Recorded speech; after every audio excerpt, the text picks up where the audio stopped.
Alanna, good morning. How are you? I'm great. How are you? I'm so happy to be here. Finally, we get to chat. I know. I have been dying to talk to you.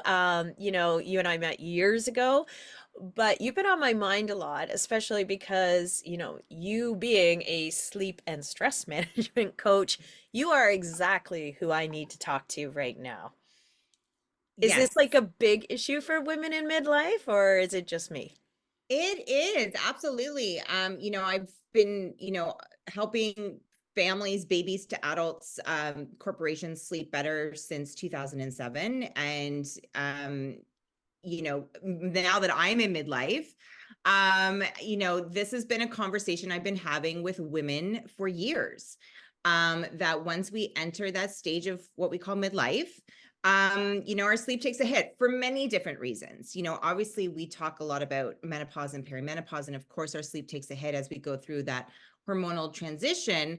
But we also, as women, like we go through a lot of life transitions at this age, and which increases our stress, which increases our anxiety, and therefore tanks our sleep. So yeah, it's something that I've been working really hard on, and working with a lot of women on. Good, good. That's great to hear because, since I started the She 2.0 community a few years ago, one of the biggest struggles I hear is sleep. And it's kind of funny because perimenopause, which is still such a confusing time for us, and I'm postmenopause, so I don't get to be in the peri club. That's kind of when women aren't sure what's going on, but the one thing they don't talk about hot flashes really, but they talk about sleep. Like there's this 3 o'clock witching hour. I'm like, oh, I know it well. I know it well. That is when I wake up and think about all the things I've done wrong. How am I going to retire? Did I ruin my daughter's life? Like it's like, you're not exactly waking up at 3 a.m. and thinking of, oh, this would be a great idea for a book. Or it tends to be sort of like stress related, stressful thoughts, negative. And that's what I hear a lot. And then it's really hard to go back to sleep because now you have all this on your mind. Yeah. I mean, that 3 a.m. waking, I would say anywhere from, excuse me, 2 to 4 a.m. waking is very common. It's a common occurrence I hear with a lot of my clients.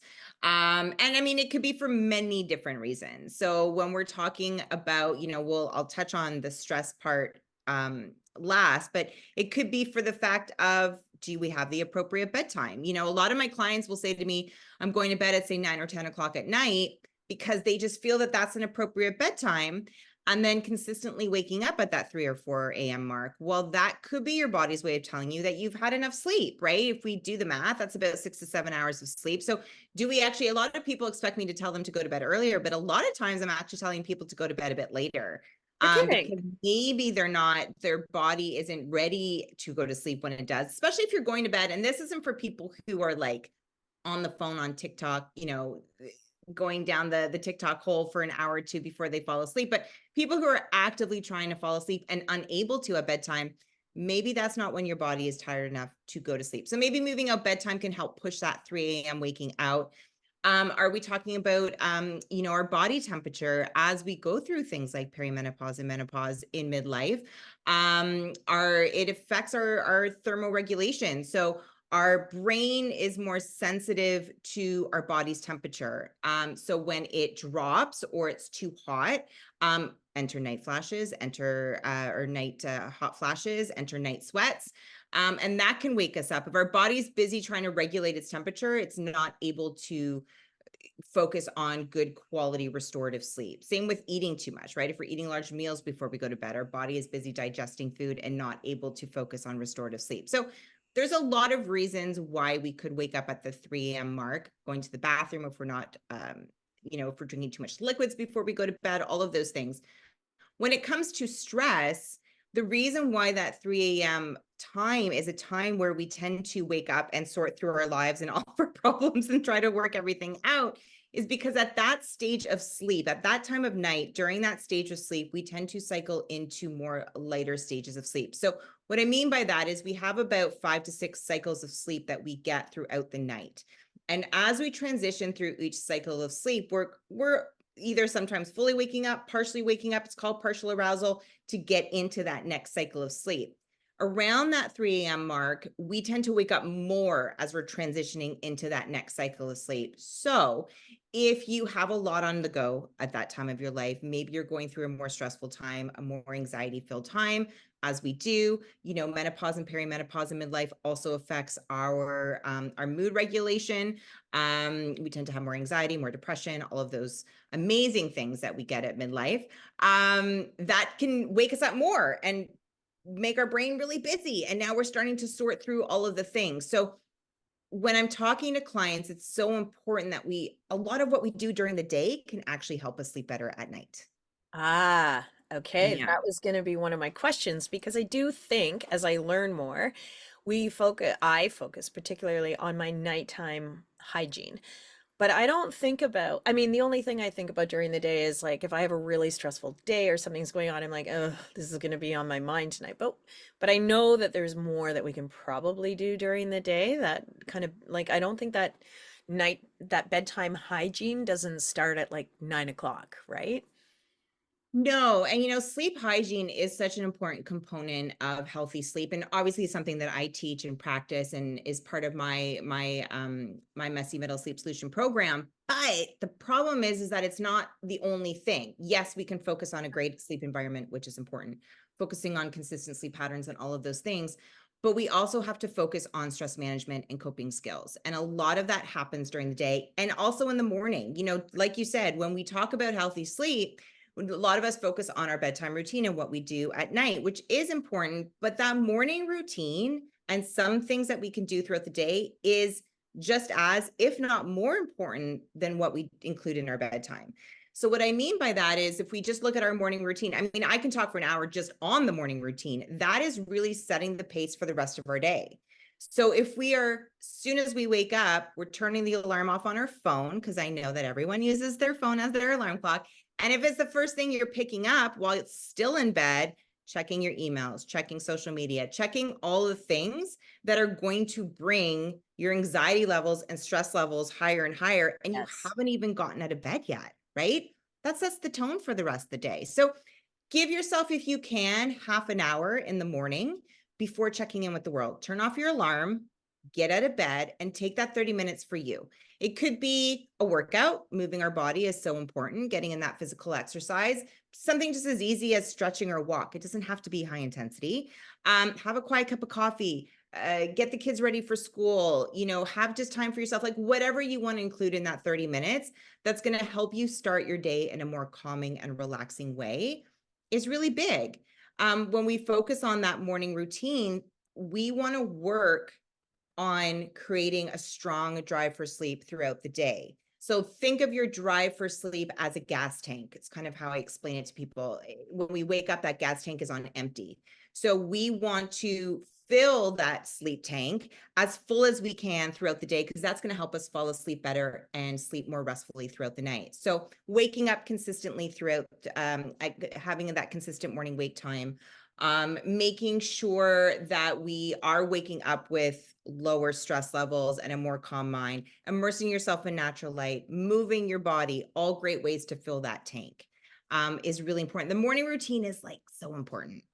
I can talk That's about that funny. forever. Like nobody ever told me that.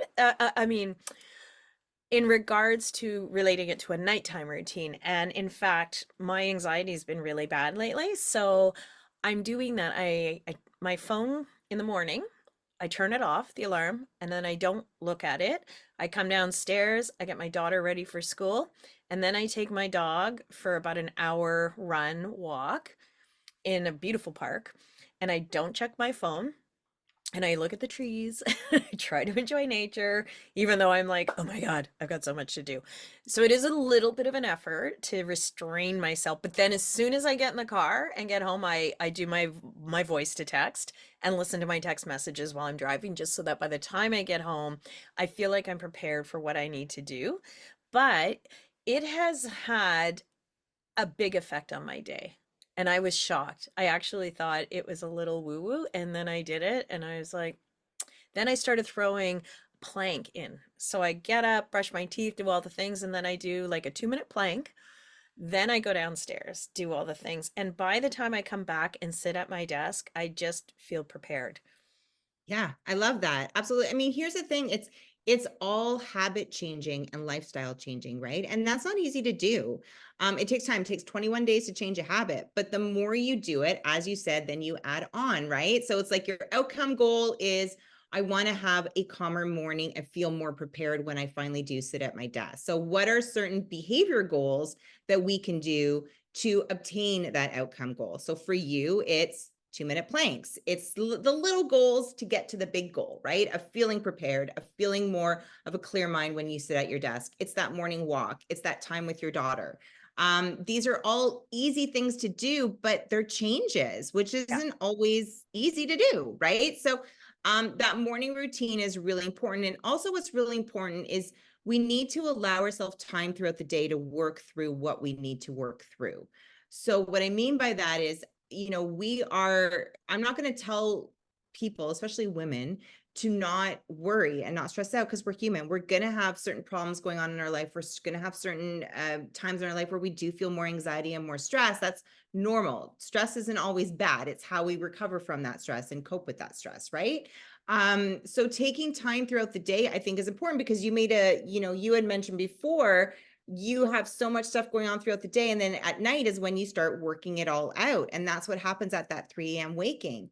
So Yeah. when we take time throughout the day, I call it like allow yourself time throughout the day to stress out. And what I mean by that is you can still do it productively. So it could be just a minute or two throughout the day of what is the one problem that is just on your mind that is really, like, we all have different problems in our life, but what is the most important one that's really occupying a lot of our brain? So taking a piece of paper, writing out, it's called constructive worry, writing a line in the middle. On one side you're going to write out your problem, on the other side you're going to start writing out solutions to that problem. You don't have to solve that problem in that moment, but what are some steps, again, what are some goals that we can take to solve that problem? So it could be like booking an appointment, finding out more research, talking to somebody, making a call, whatever you need to do. Fold that piece of paper away and put it away so that when you do think about it when you go to bed, because you're going to, or when you do think about it at 3 a.m., because you're still going to, you can start saying to yourself, and again, this mindset shift, this takes time, is I worked on it today. I will work on it tomorrow. Now is not the time to work on it. And again, you're still going to think about it, but the more you kind of train your brain to think that, and the more you practice it, the easier it will be to not focus on it at that 3 a.m. wake up, but focus on it on that time that you allot throughout the day to focus on it. Okay, that makes a lot of sense. Now, this is actually a really great time for a commercial break, so hang on, Alana, and we'll be right back. Well, this is a perfect time to talk to you about Cool Your Sweats Simone Thermal Regulating Nightgown. So, if you're looking for a nightgown that feels like it was designed just for you, especially during menopause, then the Simone nightgown could be your new favorite. And it's cute as a button. It's made with super soft, lightweight jersey knit blend, 55% hemp, and 45% organic cotton, so you will stay cool all night long. It's designed to keep you comfortable around the clock. Thanks to its moisture wicking technology, the Simone nightgown works hard to keep you cool and dry. So whether you're winding down after a long day or catching some much needed rest, you can count on staying comfy with the Simone nightgown. Order yours at coolyoursweats.com. Okay, we're back. Alana, you've given some great tips on this because I do think that I think many of us haven't thought about the fact that what's happening during the day, we're trying to push it off all day because we're trying to focus on work. But the reality is, I mean, women are multitaskers. Your brain is part of the problem. So I like the idea of taking those problems and writing them down and kind of coming up with solutions, because I do think I can already hear that script playing in my head at 3 a.m. I worked on it today. I will work on it again tomorrow. At least you know that you've attacked the problem, you've approached the problem. I think that's part of the problem is we're like, oh my God, it's something I don't want to address, or maybe it's an emotional problem and you keep putting it off. And you're right. And then 3 in the morning, two to 4 in the morning is not a good time to think about those things because we don't tend to be very positive in those hours, do we? Which is unfortunate. That would be a great time to get some extra work done. But I have a question. I just want to go back a little bit. How do we know what time is a good bedtime for us? And is there like a prescribed amount of hours we should all be sleeping, or is that individual? It's individual. I mean, you'll hear, the 7 to 8 hours of sleep, that everyone should be getting. But we all have our own personal sleep needs, our basal sleep needs. I like to kind of extend that out to about 6 to 9 hours because I do think that people can function well rested on 6 hours of sleep. They don't necessarily need 8 hours. There are some individuals that need 9 hours of sleep. I really base it off how do you feel throughout the day and how do you feel in the morning. That's really going to give you an understanding on what your own personal sleep needs are. So, if you function okay throughout the day and you're getting, it's not just about quantity, it's also about that quality of sleep that we're getting throughout the night. You really want to, again, base it on how you're feeling throughout the day. Listen, none of us are going to wake up singing like Snow White with the birds flying. We're all going to wake up tired. But, when you haven't had enough sleep, when you are putting more focus on your sleep and kind of reaping the benefits of that. I myself am a pretty solid 6 to 7 hour sleeper. If I get, good quality sleep in that time, I'm good to go. But again, you might be more of an 8 hour sleeper. So it's hard to be like, this is the amount of sleep you need. I really base it off, well, how are you feeling throughout the day? Are you showing a lot of fatigue, low energy, excessive daytime sleepiness? That to me is a signal that maybe you're not getting the right amount of sleep, or maybe you're not getting the right quality of sleep while you are sleeping. Okay. So I just did a 20-hour sleep study with my daughter. And we did it at a hospital last Thursday and Friday. Oh my God, you do anything but sleep in those things. But it was funny because I kept coming into my room and reattaching the little electrodes to my leg, because I do have restless leg, which is new.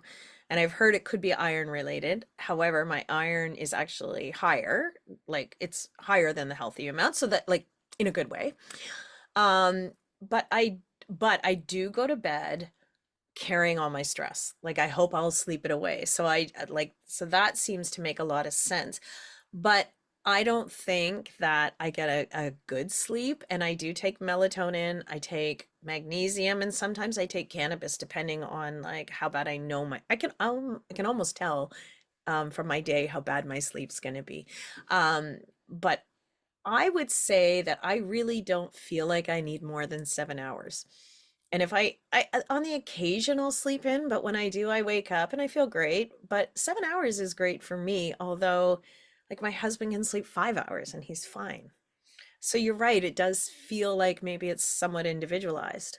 Yeah, absolutely. I mean, again, we all have our personal sleep needs. Those that sleep, there can be circumstances where if you are getting consistent sleep loss. So if you are an individual who is like, I function fine on 4 to 5 hours of sleep, lack of sleep also affects our judgment on the amount of sleep that we feel that we need. So what I mean by that is it's like, I always equate it to like drinking, right? The more you drink, your tolerance for alcohol increases. Well, the less sleep you get frequently, the more your body begins to function okay on that amount of sleep and feel okay on that amount of sleep because that's what it's used to.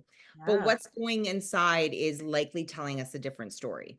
So, there's a very small population, in my opinion, that can function fine on just 4 to 5 hours of sleep each night. So I would think like the least amount you'd want to aim for is the 6 hours. But again, it can range from 6 to 9, sometimes even 10. If you find you're oversleeping, well, that could be more of an issue too. We don't want to sleep too much.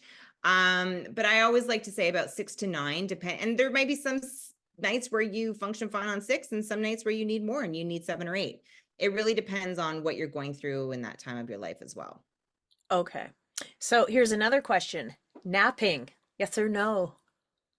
So that's a question I get often. Napping, in my opinion, is okay for some. If you're listening to this and you're like, no, my sleep's okay, I probably can work on a few things, but it's not bad and you want to take the occasional nap, there's no issues with that. If you are someone, though, who is suffering from chronic insomnia, so this is, chronic insomnia is very different from sleep deprivation. You can have sleep deprivation and not have insomnia. Chronic insomnia is for those individuals who are unable to fall asleep when they want to, whether that be at bedtime, whether that be in the middle of the night. Think 3 and 3 for 3 nights or more for 3 months or longer. that's now turning into a sleep issue. So if you are struggling with sleeping at night, that's where you want to avoid taking a nap. And I know that for those individuals who don't sleep at night, those are really the ones that feel they need the nap. But remember when I was talking about that gas tank, if we're napping throughout the day, it's like we're driving 50 kilometers, right? We're burning through that sleep gas, which is what we don't want to do. So those would be those individuals who I would say to avoid the napping. Right. And alcohol does not help with sleep, although it's funny because like a glass of wine will make me sleepy, but and rested. I'll feel like calm and rested, and then bam, 2 in the morning, it turns into an accelerant, and I'm like, what? So maybe no wine right before bed. Right before bed, yeah, listen, alcohol and caffeine are probably some of the biggest sleep busters I see in midlife women. Obviously limiting your caffeine. Again, we all have different sensitivities to caffeine. I know a lot of women, and I'm so jealous of them, that can have a cup of coffee right after dinner and sleep great. I Oh am my not God, no. that person. And same with alcohol. A glass of wine at dinner is okay. But again, some women are more sensitive to white wine, red wine, whichever kind of wine, right? Because as the alcohol leaves our body, it's going to cause more fragmented sleep. So again, if you are struggling with sleep and I mean, I know what I can and can't drink now. I know if I'm like preparing to like drink that night, I'm like, my sleep's going to be out the window. Like I'm just, Yeah. you just prepare for it. Yep. But again, some people it doesn't affect. So it depends on the individual. Yeah, that's right. Yeah. Um, does food play any part in this? Food can. Again, the amount of food that we're eating, we want to limit obviously before we go to bed. I don't recommend big, heavy meals at least 4 hours before you go to sleep. Because again, you want your body busy working on getting restorative sleep, cleaning it out, doing all the things that it needs to be doing while we are sleeping, not worrying about controlling our bladder, digesting our food, regulating our temperature, doing all the things, right? Yeah. What we eat can play a role too. You can have a small bedtime snack. Another common issue for 3 a.m. waking is, your blood sugar levels, dips in your blood sugar levels. So we want to keep those stable throughout the night. So a small bedtime snack, like maybe think again, whole foods. So think complex carbs or protein, like a banana with peanut butter or a grain toast with peanut butter or yogurt and granola. A small meal before you go to bed is okay, if that's something that you want to do, if you're hungry. Okay. So I did not hear you say popcorn, chips, or chocolate bars. Are you No, sure that was a again, it's that misstep on hidden your part? yeah, it's that hidden caffeine too you have to worry about, right? Like a lot of us will think coffee's teas, but pop or Oh, yeah. chocolate or, caffeine's hidden in a lot of things. So limit that if you know that you're sensitive to it. Yeah. Did you know I learned, this is like completely off topic, but that's me, that potato chips have a trace or even more of nicotine in them? Really? Yes. That's Yes. It may not crazy. be true anymore. Yeah. You have to Google this or Snopes it. I always get nailed with this stuff, and then Snopes comes along. But I am the originator of fake news. But I did hear that Interesting. somewhere, and I thought, think about it. Like You you have can't to just have be one careful. chip, Yes, you can't just have one chip. right? Wow, we just came up with a marketing campaign Wow. for insomnia. Yeah. Um, so if you had to sort of like top line this for someone, what would you say top three or two or five or things we should be looking at from the time we get up to the time we go to bed to get a better night's sleep? Focus on that morning routine, which we talked about, right? Doing all the things, making it as calm and easy a bedtime routine or morning routine as you can. Um, Focusing on stress management skills and coping skills, tools that work best for you. So, is it doing more of constructive worry throughout the day? Is it physical activity? When we look at our 3 pillars of health, even four, I look at sleep, nutrition, exercise, and connection. So, are we moving our body, which is so important? That's the best way to fill that sleep tank. Are we eating right? Are we eating healthy? Are we making good nutritional choices? Are we working on our sleep, which we're doing by listening to this? And then that connection is so important. I think if you learned anything in the past 7, 5 to 7 years, is how important social connection is throughout the day. Um, it's so important for keep saying women in midlife, but really for anyone who's focusing on their sleep, to make time for yourself and try to incorporate some joy in your life. And it doesn't have to be something extravagant. There's nothing worse than having the question asked, like, what's your hobby? I hate that question, right? But finding something that brings you joy throughout the day. It could be just going for a walk. It could be taking an art class. It could be taking an exercise class, doing something that you want to do DIY, or whatever you want to do that's just time for yourself, I think is so important. And find a stress management tool that works best for you. Often we're talking about meditation and mindfulness and all of these things. But if that's not something that interests you, your meditation could be baking, it could be cooking, it could be organizing your home, Yeah, it could be good going point. for a walk, right? Like whatever activity works best for you, and then focusing on a great bedtime routine and a great sleep environment, super important.